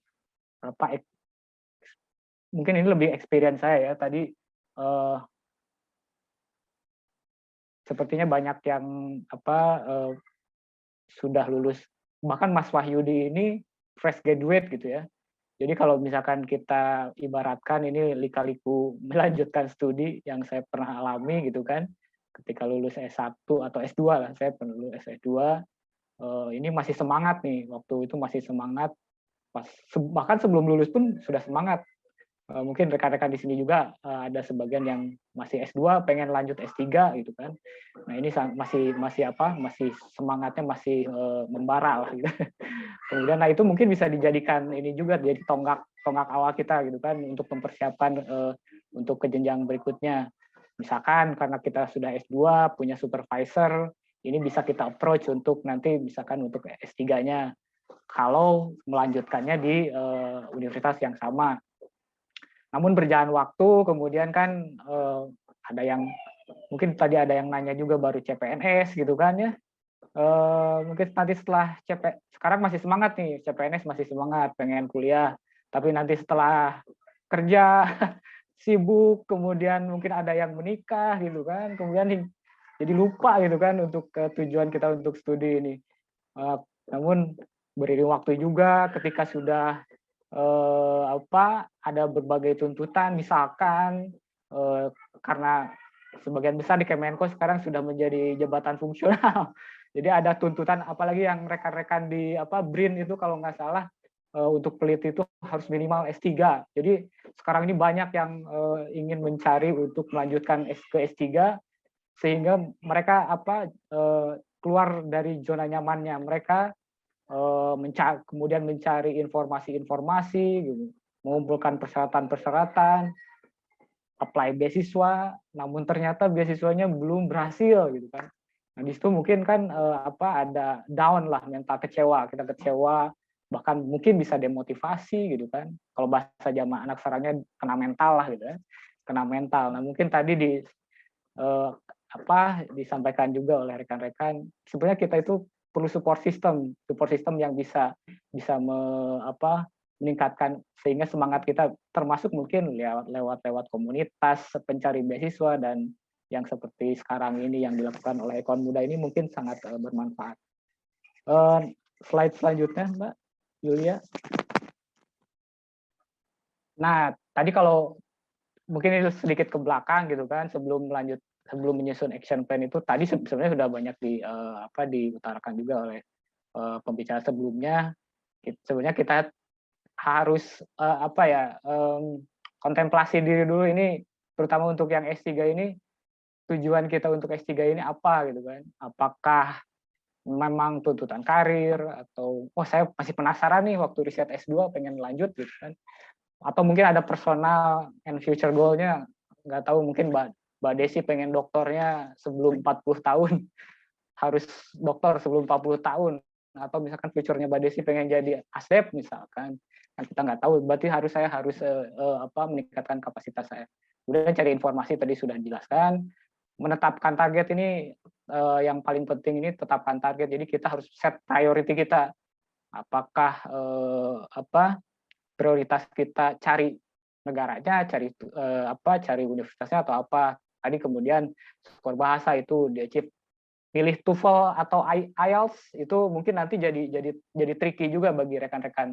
Tapi sebagian sudah di kampus tujuan, waktu mulai studi. Kebetulan kalau LPDP itu kita diberi, terutama yang LOE ya, non LOE, kita diberi keleluasaan untuk mencari LOE dalam, kalau sekarang 1,5 tahun ya, 18 bulan. Kalau yang sebelum-sebelumnya 1 tahun, sekarang 18 bulan karena pandemi gitu kan. Namun juga tetap harus realistis gitu kan. Kita harus downtown. Kemudian persiapkan diri, tadi banyak sudah persiapannya. Next slide, Mbak. Ya tadi mungkin ada juga yang bertanya juga ya mengenai memilih negara, program studi, universitas atau negara tujuan. Yang pertama mungkin bisa dilihat dari, kalau orang-orang pada umumnya mungkin lihat dari rankingnya tadi, berdasarkan QS World Ranking, THE, atau misalkan dilihat by subjeknya, ini universitasnya nomor berapa, tapi di subjeknya ternyata memang kurang bagus misalkan, atau misalkan tidak ada di list LPDP, itu bisa jadi bertimbangan juga. Kemudian memilih sistem pendidikan, saya 40 sistem pendidikan. Jadi rekan-rekan sebelum menentukan negara atau universitas tujuan, itu lihat dulu sistem pendidikannya, karena tiap negara, tiap kampus itu berbeda sistem, misalkan penerimaannya, admisinya, peluang diterima di kampusnya itu juga harus dipertimbangkan. Terus LOE, hati-hati juga bahwa katanya ada informasi bahwa ada beberapa universitas atau negara yang istilahnya mengobral LOE unconditional, itu harus juga. Ini untuk yang LPDP ya, karena LPDP katanya sudah ada data beberapa universitas atau negara yang mengobral LOE. Kemudian dilihat juga nanti S2 atau S3-nya itu by research or by course gitu kan. Itu juga jadi pertimbangan. Kalau rata-rata di S3 mungkin di luar negeri itu rata-ratanya by research. Kemudian nama program studi hati-hati juga. Kalau di Australia itu ada namanya CRICOS, itu harus tahu juga itu ya Mbak Desi ya. CRICOS kan jadi nomor kode itunya. Kalau yang daftar AAS mungkin itu harus cari dulu juga tuh. Kemudian alasan pribadi tadi ada yang dalam negeri, luar negeri. Kalau misalkan dalam negeri pun jarak, misalnya jarak dari rumah ke kota tersebut bagaimana, apakah ada keluarga yang mau diajak, kemudian mungkin ada alasan kesehatan juga. Kemudian preferensi ini, saya pengen di Kapadokia because it's my dream, Mas, gitu. Not hers, gitu kan. Jadi saya pengen atau misalkan kemarin Mas Handi di Inggris, di UK pengen lihat Manchester, atau saya pengen umroh terus atau haji terus di Arab Saudi, mungkin kan itu kita tidak tahu ya, itu preferensi. Cuaca, bahasa, kemudian biaya hidup juga harus dipertimbangkan. Di Eropa lumayan tinggi gitu kan ya, di Asia mungkin lebih, tapi itu kan ada allowance masing-masing.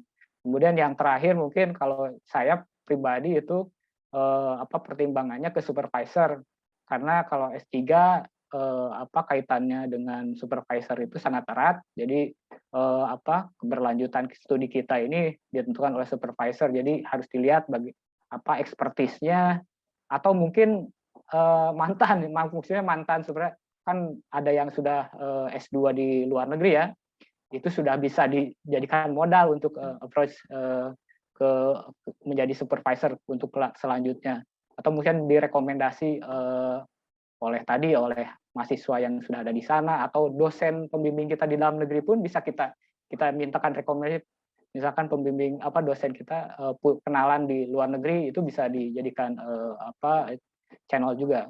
Mungkin selanjutnya Ini terus saja.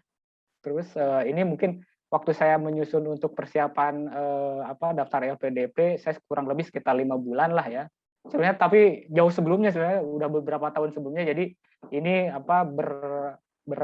berproses gitu. Jadi mulai dari yang mencari informasi, kemudian mengumpulkan IELTS atau TOEFL. IELTS dan TOEFL juga tadi saya bilang harus hati-hati juga, ada plus minusnya. Kemudian itu harus dilatih ya, tidak bisa dalam klik jadi jago bahasa Inggris gitu. Jago bahasa Inggris karena kursus ini jadi sebulan jago gitu. Jago bahasa Inggris. Kemudian yang 3 bulan sebelumnya kalau saya menyiapkan satu folder berisi semua dokumen di situ, siapkan termasuk rekomendasi atasan atau dosen, kemudian topik riset. Saya belum bikin topik risetnya waktu itu. 2 bulan sebelumnya baru saya mulai mencari inceran profesor, kemudian dilihat itunya ekspertisnya, baru berdasarkan publikasi atau kita tulis proposalnya. Lihat juga apakah di kampus itu sistemnya entry exam atau bisa langsung approach profesornya atau supervisornya. Kemudian satu sebelumnya itu bisa kita siapkan lah pelajari sistem penerimaan di kampus atau beasiswanya. Jadi hindari kesalahan teknis. Jadi jangan sampai salah kirim dokumen, gagal, itu kan sangat ini banget lah ya. Kecuali mungkin punya keberuntungan seperti Mas Wahyudi tadi, banyak keberuntungannya, itu lebih bagus. Dan kalau bisa ada proofread, jadi jangan sendiri. Walaupun saya kadang-kadang nekat aja kirim gitu tanpa ada pertimbangan lain. Selanjutnya, nah ini mungkin jangka waktu sama tingkat kesulitan masing-masingnya berbeda ya. Jadi silakan nanti rekan-rekan pertimbangkan. Selanjutnya, ini pelajari websitenya mulai dari eligibility, requirement, how to apply, dan lain sebagainya. Sekarang kan ada sosmed tadi Mbak Uci. Next. Nah ini sebenarnya untuk mendapatkan supervisor ya Mbak Desi, ini banyak jalan menuju, bukan Roma Irama ya, bukan juga biskuit Roma, tapi mendapatkan supervisor ini ada, yang saya alami mungkin ada 3 ya, yang saya tadi bisa berdasarkan mantan supervisor S2 bisa dijadikannya. Kalau menurut saya ada 3 nih, yang pertama mandiri, ini kita berdasarkan benar-benar sendiri, cari dari website, kemudian atau dari Google Scholar, Elsevier, dan lain sebagainya. Lihat topik-topik riset, atau kalau kita punya mind map, ini topik-topik yang sebenarnya kita interest di situ, orang penulis-penulisnya ini. Kemudian ada orang dalam, tadi ada mahasiswa atau channel yang kenal dengan profesor tersebut. Kemudian ternyata kita dalam suatu kegiatan atau conference atau ada profesor yang datang, kita approach, bisa. Kemudian kita berkirim email ke sebanyak mungkin supervisor, karena ya saya menyuruhnya jala aja, jangan kail, jangan mancing. Kalau mancing kan satu gitu kan, itu lama. Saya ininya jala, jadi kalau bisa pukat harimau lah gitu kan, biar dapat. Nah itu nanti kita yang pilih-pilih, walaupun kita harus selektif juga. Dan kemungkinan nanti ditolak, kemudian atau maaf saya dia mau pensiun atau saya penuh bimbingannya, jadi nanti direkomendasikan ke koleganya yang lain. Ini full PDKT-nya full nih, jadi full deg-degan, itu adrenalin kita berpacu juga. Kemudian ada yang melalui via kampus, ada yang daftar lewat kampusnya, kemudian kampusnya nanti yang mencarikan, nanti cari supervisornya, kemudian lewat pameran pendidikan biasanya sudah ada booth universitasnya, nanti di situ ada calon supervisornya. Atau kalau di Eropa banyak PhD vacancy, atau mungkin saya kurang tahu kalau master mungkin ada, cuman terbatas. Kebanyakan PhD vacancy itu dia sudah ada sudah enak, itu sudah ada topik riset profesornya ini, cuman nanti kita bersaing dengan yang ini juga sebidang, jadi persaingannya lumayan ketat. Kemudian ada yang pakai orang ketiga nih, bukan yang layangan putus ya. Ini orang ketiganya ini misalkan agen pendidikan. Agen pendidikan ada yang bisa membantu untuk mencarikan supervisor. Nah mungkin tapi ini kadang ketika pas dikasih katanya ya, kurang serg atau gimana gitu kan. Nah, ini kan tergantung masing-masing cara juga, ini ada kelebihan dan kekurangannya. Jadi mungkin bisa jadi pertimbangan. Next mungkin Mbak. Nah ini mungkin tips tadi sudah banyak juga sebenarnya mirip-mirip dengan memilih universitas. Jadi lihat dulu expertise-nya dari baca jurnal artikelnya atau dari tesis mahasiswa sebelumnya. Kemudian itu bisa kita mention di email kita. Oh saya membaca jurnal Anda tentang ini, saya tertarik. Kemudian kita nanti kalau misalkan disuruh menyampaikan proposal riset, kita juga citasi atau kutip di proposal riset kita berdasarkan DESI 2022 misalkan ini di proposal riset kita kan itu jadi dia telah membaca atau terkait dengan tulisan saya nih gitu kan, bagus nih untuk diambil. Kemudian kita juga harus minimal basic knowledge kita, istilahnya perlihatkan kapabilitas kita. Jadi di email itu atau di komunikasi kita bahwa kita capable untuk melanjutkan S3 gitu kan. Wah saya penelitiannya tentang ini, tapi boleh aslinya menjual diri, tapi kita harus jujur, jadi jangan melebih-lebihkan bahwa saya diakui oleh presiden atau misalkan apa. Nah itu juga melihatkan linearitas pengetahuan kita juga bahwa ya memang dia kalau untuk S3 sudah mengarah ke sana gitu. Kemudian usahakan efektif, jadi maaf saya lidah Sunda jadi efektif. Efektif jadi harus singkat, padat, jelas. Kalau ini mah concise, succinct gitu kan. Termasuk untuk proposal juga itu jangan banyak-banyak, 3-4 halaman, dan buat CV menarik. Nah mungkin nanti Ekon Muda akan memfasilitasi itu ya Mbak Desi, nanti ada pelatihan tentang proposal riset dan CV-nya menarik. Jadi stay tune di Ekon Muda gitu kan. Kemudian formal komunikasi, jadi karena ini bukan audiens, jadi partner atau lawan bicara kita adalah profesor atau maksudnya supervisor, dosen, jadi yang knowledgeable gitu kan, jadi harus juga membutuhkan bahasa resmi, tapi jangan putar-putar karena orang luar itu kan pengennya straightforward tapi bukan berarti tidak ini ya, bukan berarti unpolite gitu. Jadi tetap kita harus menjaga kesopanan. Kalau bisa gunakan email resmi institusi, misalkan di Ekon, misalkan .go.ekon. Nah itu bagus untuk jadi masuk di email si supervisor pun mungkin kalau misalkan pakai email generik kayak saya mungkin pakai inisial gmail.com gitu kan ya, itu mungkin takutnya masuk di spam karena mereka sibuk tidak kebuka. Tapi kalau pakai email resmi dari kantor misalkan kalau punya, itu akan terbaca. Mungkin nanti di sini SDM Kemenko akan banyak permintaan email resmi ya, ekon.go.id. Kemudian respon secara properly gitu kan. Jadi kalau bisa siapkan jawabannya secara maksimal, kemudian sesegera mungkin, jangan slow respon. Sabar karena para dosen di sana juga sangat sibuk, dan kalau misalkan tidak mendapatkan jawaban yang tidak jawaban yang memuaskan atau misalkan ditolak, kita ya harus logo tawakal. Next. Nah ini kriteria supervisor. Memang tidak ada supervisor yang sempurna. Karena sempurna itu lagunya Andra and the Backbone gitu kan ya. Jadi mungkin ini beberapa karakter supervisor yang ideal gitu kan.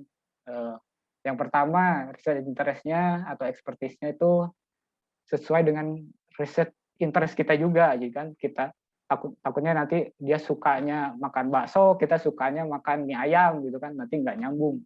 Kemudian tapi kita juga harus fleksibel, jadi jangan sampai si profesornya mengarahkan ke A tapi kita tetap ke B gitu kan, walaupun sebenarnya ada cara ke C. Nah itu kita harus ini juga harus bisa mengimbangi juga, atau win-win solution-nya lah. Jadi jangan kekeh gitu istilahnya bahasa Sundanya. Maaf nih kalau misalkan nanti ada yang marah kalau saya pakai bahasa Sunda. Kemudian expert nih, dia memang betul-betul ahli di bidangnya. Jadi kan banyak nih. Tapi karena kita pengen si profesornya karena dia terkenal gitu kan. Nah itu juga harus ini kan dia emang expert, kemudian kita bisa menimba banyak pengalaman dan yang terlebih lagi jaringan. Dia kemungkinan kan kalau dosen senior atau ini dia punya jaringan, nah itu bisa kita manfaatkan gitu. Kemudian ekspektasi pertama biasanya para supervisor suka nanya apa yang Anda harapkan dari saya gitu kan. Saya waktu itu dijawab juga, ditanya itu juga bingung juga apa ya. Saya pengen lanjut kuliah bukan ke Anda gitu.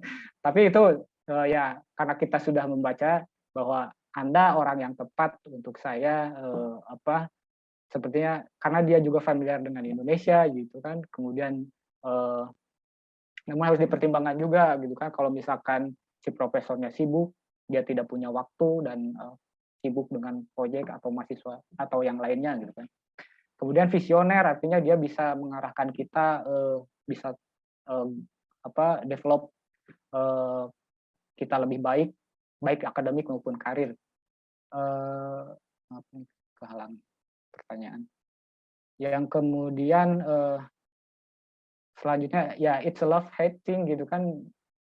PhD itu 3 sampai 4 tahun kuliah. Jadi kalau misalkan kita sekali slack dan itu tidak bisa ini terancam juga kan studi kita. Jadi harus benar-benar kita maintain relationship kita gitu kan. Kadang jadi pembimbing tuh kadang kalau misalkan ada ininya bisa jadi devil advocate. Jadi bertanya aja terus ke kita gitu kan. Kemudian harus punya personal chemistry-nya, jadi mencari supervisor ibaratnya mencari feeling seperti mencari jodoh gitu kan ya. Jadi kayaknya ini cocok nih buat saya gitu kan. Mungkin ada pikiran seperti itu. Next, Mbak. Ini contoh mungkin yang pernah saya alami gitu kan. Saya kepoin di websitenya. Oh, ini profesornya dia chair di ini, kemudian publikasinya apa aja, expertise-nya di sini kan ada expertise, kemudian proyeknya apa saja gitu bisa kita lihat. Hilang ya. Oke, nah yang penting kan ada kontak emailnya tuh. Nah, kita kontak ke emailnya, terus di available. Oh berarti kalau di sini lihat 3 hari dan 5 hari mungkin dia lebih available lah daripada misalkan banyak tidak available-nya, mungkin dia sibuk gitu kan. Nah ini expertise juga mungkin bisa nge-lead kita nanti ke research method kita, apakah si profesornya ini dia orang yang kualitatif atau kuantitatif gitu kan. Nah ini juga buat jadi pertimbangan untuk memilih calon supervisor. Jangan sampai nanti saya orangnya misalkan kuantitatif, ketika supervisor kita sangat kualitatif, bingung diskusi mengenai teori itu bisa jadi barrier juga. Dia bicara tentang teori-teori, apa ini teori? saya jadi bingung juga gitu kan. Nah itu juga harus jadi pertimbangan. Next, iya. Ini contoh yang buruk ya, jangan dicontoh, ini contoh yang buruk email saya ke profesor. Mungkin nanti ada grammar police di sini, banyak grammar errornya. Jadi yang pertama usahakan judul, diklik Mas. Nah, usahakan judulnya itu yang tidak yang menunjukkan ini kita, formalitas kita. Saya tertarik di penelitian tentang ini. Jangan sampai jangan kayak saya ingin melamar jadi mahasiswa saya. Makanya ini apa ini kan. Tapi kalau ini ketika dibuka ternyata walaupun sebenarnya mereka juga sudah paham maksud kita. Terus klik Mas. Ya seperti biasa ada introduction ya, beginning pendahuluan, kayak dari mana, next, kemudian body paragrafnya. Tadi katakan bahwa pengalaman saya, kapasitas saya seperti ini, tapi tidak bohong ya, maksudnya jujur, tidak berlebihan. Next, dan tujuan kita gitu kan, tujuan kita langsung straightforward bahwa saya pengen jadi pengen Anda jadi supervisor karena nanti saya juga akan melamar funding, itu harus disebutkan juga lebih bagus. Kemudian next, ya tadi lampirkan persyaratan-persyaratan yang sudah dikumpulkan tadi banyak. Namun ada ini juga nih, kadang ada yang langsung menyertakan research proposal, ada yang nanti dia menunggu respon dulu, seperti saya ini menunggu respon dia dulu. Kalau misalkan dia tertarik, baru saya kirim. Istilahnya kan ini kayak main strategi lah dengan ini juga, kalau misalkan tapi ada resiko juga ya kalau misalkan nggak tertarik nih karena dia nggak. Tapi ketika dia sudah tertarik, kita kasih proposal, lebih tertarik lagi dan lebih ini lagi. Next. Ya itu yang penting tadi, usahakan yang di atas itu juga tahu bahwa kita juga sudah berusaha, berikhtiar, berdoa, dan tawakal. Next. Demikian dari saya, mungkin. Terima kasih Mbak Desi. Kalau boleh saya jawab langsung yang tadi bertanya. Boleh, Mas. Ya, mohon maaf Mas Mbak sekalian, kakak-kakak sekalian. Yang pertama mengenai kasusnya yang ketentuan LPDP, kasusnya siapa yang dari Bali itu kewajiban, kalau nggak salah di buku panduan LPDP kan ada kewajiban untuk kontribusi 2N+1 ya. Namun beda institusi, beda polisinya, mungkin ada diskresi 2N aja atau harus 2N+1. Silakan cek ke Biro SDM masing-masing. Namun itu menjadi refleksi diri, berapa lama nih setelah lulus S2 ke S3 itu jadi refleksi diri. Kayaknya saya pengen kerja dulu atau mengejar karir dulu, atau saya pengen langsung, misalkan. Itu silakan pertimbangkan. Kemudian supervisor dulu atau beasiswa dulu. Kalau misalkan dapat supervisor dulu, itu mungkin nanti ke beasiswanya lebih mudah. Tapi kalau beasiswa dulu, kita sudah punya dana, kita lebih punya bargaining position, kita tinggal pilih mana universitas atau yang kampus yang ingin kita tuju. Tapi kasus saya paralel. Jadi waktu pendaftaran LPDP saya urus beasiswanya juga, saya urus supervisor juga. Dan alhamdulillah pada waktu yang bersamaan, ketika waktu mau wawancara saya sudah punya LOE, tapi saya pakai jalur non LOE. Kemudian kalau bisa ya mulai lakukan dari yang bisa dari sekarang, lakukan saja. Apakah itu approach supervisor atau sekarang LPDP mau buka lagi bagi teman-teman yang mau mendaftar, itu dipersiapkan. Kemudian kalau yang target yang pertanyaan mengenai targetnya, ya tentu saja karena kami kayaknya, saya Mbak Uci itu saya kurang tahu Mas Wahyu, kami mahasiswa PNS TNI Polri targetnya, jadi tentu saja kalau yang PNS bisa sekali untuk mendaftar targetnya di LPDP. Terima kasih Mbak Desi. Terima kasih Mas Edwin, udah langsung dijawab nih pertanyaan teman-teman. Intinya sih Mas Edwin, ini ya, ada banyak jalan menuju Roma, tapi menuju Belanda juga banyak ya jalannya Mas. Iya, tapi saya masih di Belanda Depok. Oke, Mas. Nah, mungkin kita langsung ke pertanyaan teman-teman ya yang udah ada di chat ini. Ini mungkin ke Mbak Uci dulu deh. Mbak Uci, ini ada pertanyaan nih dari Mbak Sabrina, Mbak Kirana, sama ada satu lagi nih dari siapa. Itu terkait dengan pemilihan program studi. Apakah memungkinkan nih jika program studinya itu beda antara S1 dengan S2-nya, engineering ke policy, itu memungkinkan enggak? Nah, mana yang lebih penting? Instansi tempat kita bekerja atau sesuai dengan background, tapi background-nya beda sama instansi. Nah, itu pertanyaan pertama, Mbak. Yang keduanya adalah, ini ada nggak website yang bisa membandingkan universitas? Jadi langsung nih kita cek ke website itu bisa kelihatan universitas mana nih yang top di mana, di subjek mana misalnya gitu. Nah, yang ketiganya nih Mbak, kalau untuk persiapan IELTS, Mbak Uci berapa lama prosesnya, kayak gimana, ikutan apa gitu, bisa akhirnya sampai dapet nih IELTS yang ditargetin. Silakan Mbak Uci. Oke, banyak ya pertanyaannya. Oke, jawab satu-satu. Yang pertama, apakah memungkinkan kalau program studinya itu berbeda dengan background? Ini tergantung case-nya. Karena pertama mungkin kalau kita berada di satu instansi, tentu kita perlu tanya dulu apakah program studi yang kita daftarkan itu diperlukan dalam rencana institusi itu. Nah, itu perlu dijelaskan juga, karena kalau kita sebagai ASN, kita harus tahu apakah misalnya saya public policy itu dibutuhkan di institusi Kemenko Perekonomian. Nah, termasuk juga mungkin kalau teman-teman yang lain perlu mengecek juga ke Biro SDM atau perencanaan ya. Jadi biar tahu pasti apakah jurusan yang dituju itu apakah benar-benar dibutuhkan di kantor. Nah, itu yang pertama. Kalau basicnya sih sebenarnya persyaratan yang saya tahu ya, ini sebatas yang saya tahu, berbeda program studi, berbeda background dari S1 ke S2 itu memungkinkan gitu. Terutama mungkin kalau teman-teman mau ambil public policy, itu banyak sekali saya ngalamin kok di teman-teman saya di sini itu background-nya beda-beda banget. Nggak saya mungkin mikirnya mungkin banyak dulu yang background-nya dari economics, ambil ekonomi, ilmu ekonomi atau ilmu sosial, tapi jujur waktu di sini sih saya kaget sih, banyak yang ambil filsafat, banyak yang dulunya di engineering, banyak yang dulunya mungkin juga malah dari sastra Inggris kayak gitu. Jadi memungkinkan kok untuk apply sekalipun itu mungkin background dari S1-nya beda. Lalu yang kedua tadi tentang apa ya Mbak, bahasa ya, IELTS ya.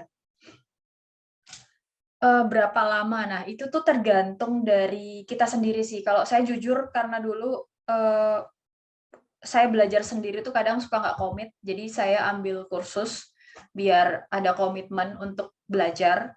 Nah, tapi setelah itu mungkin tipsnya ketika sudah kursus segala macam mungkin disegerakan untuk segera tes, karena biasanya kalau kita nunda lagi setelah belajar terus kita tesnya entar-entar tuh kayak malah justru ilmunya kayak turun gitu loh. Jadi kebiasaan mungkin kalau saran saya juga misalnya IELTS atau TOEFL tuh bisa dipelajari sendiri, tapi tergantung teman-teman juga. Kalau teman-teman bisa komit untuk belajar sendiri dan banyak latihan soal juga, banyak juga bisa belajar dari YouTube juga. Jadi kalau bisa mungkin ada peers juga, teman yang bisa diajak belajar, karena kan itu misalnya kita belajar speaking juga kan nggak bisa juga kita satu arah. Jadi kalau memang ada teman yang bisa diajak belajar, itu akan lebih baik. Tapi kalau memang teman-teman mungkin ada dari teman-teman mau komit juga bisa untuk ambil les atau apa. Dulu mungkin saya ambil di IELF di Kuningan ya, itu cukup membantu. Termasuk juga waktu itu GRE juga saya ambil kursus, karena yaitu kembali lagi ketika waktu saya susah untuk komit jadwal belajar sendiri, tapi kembali lagi ke preferensi teman-teman juga. Lalu apakah ada website yang bisa membandingkan? Ya ada. Kalau US itu teman-teman bisa pakai US News ya, usnews.com itu ada untuk comparison college. Itu jadi teman-teman bisa membandingkan berdasarkan ranking ataupun juga program studinya. Karena kalau ranking itu kan keseluruhan, tapi setiap universitas itu punya ranking sendiri di program studinya, prodinya. Jadi tiap universitas punya spesialisasi juga. Nah, sering-seringlah untuk browsing, sering-seringlah untuk searching program-program yang memang berada di yang ranking yang bagus gitu. Karena kalau teman-teman hanya secara umum mengeneralisir misalnya MIT nih ranking 1 gitu, tapi banyak kok universitas lain yang secara program itu rankingnya juga di atas gitu. Jadi rajin-rajin browsing, rajin-rajin untuk mencari informasi. Ada lagi Mbak Desi, apakah saya ada miss? Kayak udah kejawab semua nih, teman-teman udah tercerahkan. Nah, untuk Mas Wahyudi, boleh Mas? Halo Mas Wahyudi, masih ada di sana? Iya Mbak, masih ada. Mas Wahyudi, ini ada pertanyaan nih dari Mbak Dian Hanafi. Kalau misalnya kita daftar LPDP untuk S2, tapi fresh graduate, nah pengalaman berorganisasi itu bisa kepake nggak? Atau harus ada pengalaman kerja dulu? Boleh Mas Wahyudi? Oke, di LPDP karena kan kita posisinya sebagai sebagai mahasiswa fresh graduate, otomatis kita bukan sebagai sebagai pekerja gitu. Beda misalnya dengan awardee-awardee yang memang sebelumnya PNS ataupun sudah bekerja. Menurut saya poin berorganisasi adalah poin plus jikalau memang kita suka berorganisasi, baik organisasi itu internal ataupun eksternal daripada kampus.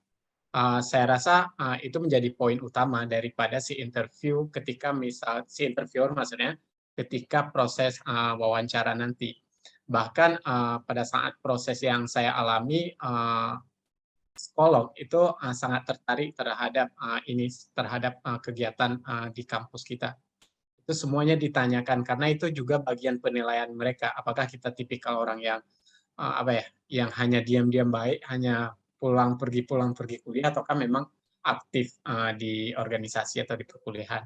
Saya kira seperti itu, Mbak. Intinya bahwa berorganisasi itu menjadi poin utama dalam penilaian si interview. Oke, Mas. Jadi itu adalah nilai plus gitu ya, Mas ya. Kalau misalnya kita ada pengalaman organisasi, tentunya itu menjadi pertimbangan untuk LPDP gitu kan. Iya. Nah, ini mungkin semua pertanyaan udah ya.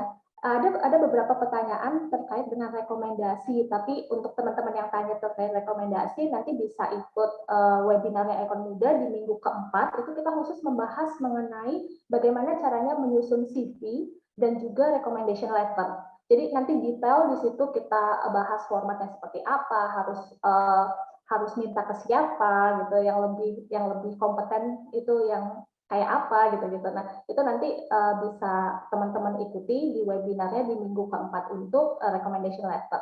Nah, kalau misalnya ada yang penasaran juga motivation letter, itu juga nanti akan ada di minggu depan.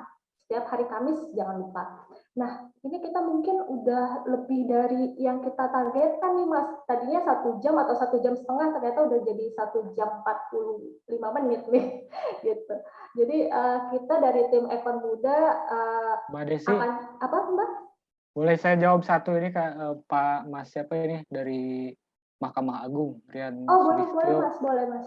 Jadi Silakan, Mas. izin ya rekan-rekan terkait dengan karena Kak Rian ini CPNS di Mahkamah Agung ya, kemudian katanya ada berdasarkan webinar LPDP ini diperuntukkan untuk jabatan-jabatan tertentu untuk kedepannya. Saya kurang tahu juga ini maksudnya ada yang menyatakan bahwa LPDP hanya diperuntukkan untuk yang PNS ya, untuk jabatan. Sejauh sependek pengetahuan saya, LPDP belum ada ketentuan untuk jabatan-jabatan tertentu. Yang ada itu baru targeted. Jadi misalkan nanti ada yang guru atau dosen, kemudian yang kerjasama dengan Kemenag. Tapi untuk yang TNS Polri, PNS, TNI dan Polri ini masih untuk jabatan-jabatan umum. Dan saran saya, karena masih CPNS ya, karena kan ada takutnya nanti ada ketentuan bahwa CPNS di Mahkamah Agung nanti harus bekerja dulu 2 tahun, atau itu tergantung institusi masing-masing. Jadi kalau misalnya yang mulai dari sekarang ini persiapan aja dulu. Tadi IELTS, TOEFL itu ini dari sekarang aja. Jadi persiapan sedini mungkin. Terima kasih. Iya. Sepakat, Mas. Jadi LPDP nanti akan segera buka juga kan ya di bulan Maret katanya isunya. Nah, jadi teman-teman coba persiapkan dulu persyaratan-persyaratannya. Nanti kalau buka bisa langsung daftar. Oke, teman-teman semua, terima kasih nih kepada para peserta webinar. Masih ada 104 orang yang tetap stay tune di webinar ini. Terima kasih sekali lagi kepada para peserta yang sudah aktif. Dan terima kasih juga kepada para pembicara nih. Ada Mbak Uci, Mas Edwin, Mas Wahyudi, terima kasih banyak. Kami dari tim Ekon Muda sangat enlightening gitu, kayak mencerahkan informasi-informasinya. Terima kasih kepada para pembicara. Kami juga ingin mengucapkan sekali lagi terima kasih kepada para media partner, ada Abdi Muda Indonesia, Kawan Muda Iptek, Negarawan ID, Abdi Negara Muda, Kemenkumham Muda, ASN Nation, Aparatur Muda. Terima kasih kepada para media partner karena telah sama-sama mempublikasikan acara ini, jadi manfaat yang diterima juga lebih banyak ke orang-orang. Gitu. Terima kasih kepada para media partner. Teman-teman juga juga nanti kalau misalnya tadi saya ingatkan lagi, kalau misalnya masih penasaran bagaimana caranya menyusun motivation letter, recommendation letter, atau juga menyusun proposal, bisa terus pantau IG-nya Eka Muda. Nanti pendaftarannya akan kami publikasikan di situ setiap hari Kamis jam 12, kecuali nanti di minggu kelima kita akan adakan di jam 4 sore. Gitu teman-teman. Nah, untuk ada yang tanya tadi bahan-bahannya bisa di-share atau enggak, nanti kita linknya akan ada juga di IG Ekon Muda. Nanti bisa teman-teman cek di situ. Untuk teman-teman juga yang masih penasaran terkait pengen dengerin lagi nih recordingnya, itu juga bisa ke YouTube-nya Ekon Muda, cek YouTube Ekon Muda, nanti kita akan upload recording webinar hari ini. Gitu teman-teman, terima kasih banyak sekali lagi semuanya. Selamat siang, Assalamualaikum warahmatullahi wabarakatuh. Salam sehat semuanya. Waalaikumsalam. Terima kasih Mbak Desi, Mbak Uci, Ya, Mas Wahyudi, sama-sama. rekan-rekan semua. Terima kasih Mas Terima Edwin, Mas kasih Wahyudi, Mbak Desi, Mas Desi, Edwin, Mbak Uci. Rekan Muda, terima kasih. Terima kasih teman-teman.